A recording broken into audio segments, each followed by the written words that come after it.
Hello বন্ধুরা, আমার the food fusion চ্যানেলে তোমাদের সবাইকে জানাই স্বাগত।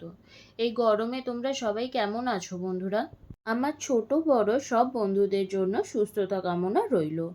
আর রইল এই গরমে অসাধারণ একটা রেসিপি। আর এই রকম সহজ আর সুন্দর সুন্দর রেসিপি পেতে অবশ্যই কিন্তু আমার চ্যানেলটিকে সাবস্ক্রাইব করে রেখো। আর ভিডিও ভালো লাগলে অবশ্যই কিন্তু লাইক কমেন্ট শেয়ার করে দিও বন্ধুরা। আজ তোমাদের সাথে শেয়ার করব এই গরমে মন প্রাণ গলা সব ঠান্ডা করার মতো একটা ড্রিঙ্ক। আর সেটা হলো বেলের শরবত বা বেলের লস্যি। এই গরমে খুব উপকারী একটা ফল এই বেল। এই বেল যেরকম আমাদের পেট পরিষ্কার করতে বা কোষ্ঠকাঠিন্য সমস্যা দূর করতে সাহায্য করে, তেমনই আবার যাদের আর্থারাইটিস রয়েছে বা ব্লাড সুগার রয়েছে তাদের জন্য কিন্তু একটা মোক্ষম ওষুধ। সাথে সাথে ক্যান্সারকেও কিন্তু আমাদের শরীরের ধারে পাশে ঘেঁষতে দেয় না এই উপকারী ফল বেল। এছাড়াও আছে নানা রকমের উপকারিতা। তো যাই হোক, চলো আমরা শুরু করি বেলের শরবত বা বেলের লস্যির রেসিপিটা। এখানে আমি নিয়ে নিয়েছি একটা বড় সাইজের বেল। বেলটাকে আমি ফাটিয়ে নিয়ে বেলের শাঁসটাকে আমি বের করে নেব।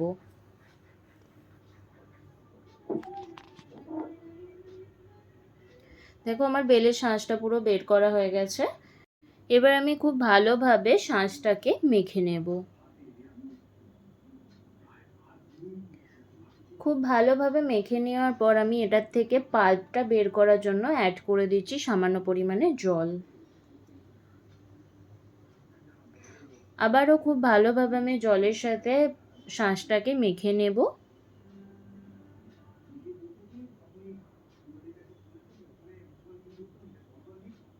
এবার বেলের যে দানা বা আঁশটা রয়েছে সেটা আমি খুব ভালোভাবে ছেঁকে নেব হাতে করে, যতটা সম্ভব আর কি।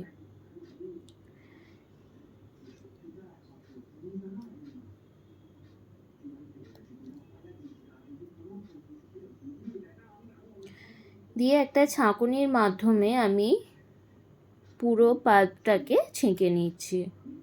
এর মধ্যে এক্সেস যে দানা বা আঁশটা রয়েছে সেটা কিন্তু বেরিয়ে আসবে।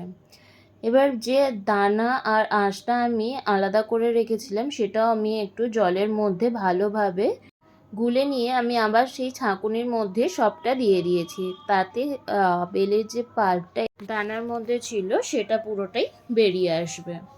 দেখো, এখানে আমার পুরো পাল্পটা বেরিয়ে গেছে।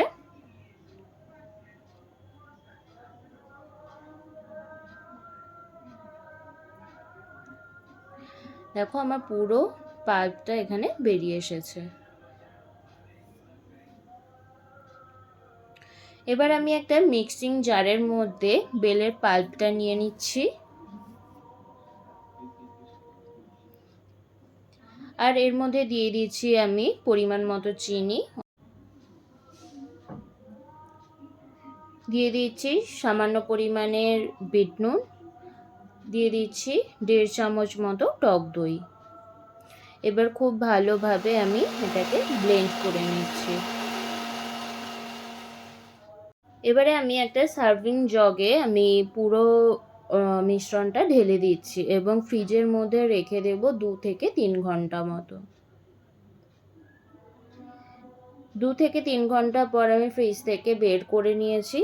এবার গ্লাসের মধ্যে আমি দিয়ে দিয়েছি বরফের কিউব। এবার আমি জুসটা বা লস্যিটা বা শরবতটা আমি গ্লাসের মধ্যে সার্ভ করে দিচ্ছি এবং ওপর থেকে ছড়িয়ে দিয়েছি গোলমরিচ গুঁড়ো। আর তোমরা চাইলে এখানে ড্রাই রোস্ট করা জিরে গুঁড়ো ইউজ করতে পারো।